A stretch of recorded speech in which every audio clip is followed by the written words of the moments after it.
大家问千万字，逐工要和大家做伙来捌一日。这几年就是惊种桂类的花栽，因为好照顾，免伤压水，嘛无需要规工晒日。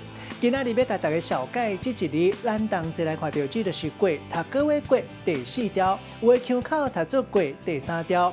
桂是花栽名，是碗桂科桂属多年生的草本类。伫咧土骹的茎是发黄的，春季来布叶，形亲像拳头母，规丛是白色毛毛。叶啊拄开始布出来时是长的三角形，慢慢会变做两叶，下底有3对到6对叶啊，尾溜会正做青色。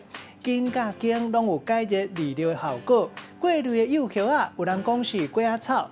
另外，这几年嘛，就是惊种桂类的花草，有鹿角桂、兔角桂。带大家做伙来小解这2个词。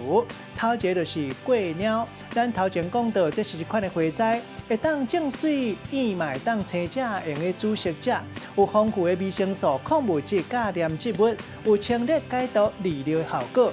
第2个词读做桂粉，一般是讲用桂类的根提去提炼做加工食品。咱用一句话来举例，甲这2个词夹做伙。譬如讲，这间餐厅足有特色，前菜是清爽的凉拌桂鸟，餐点嘛的甜露点心是桂粉饼，也黄豆粉加起来口感 Q 底底，互人食甲足爽脆。今仔日小解这一日读做桂，提供予观众朋友来参考。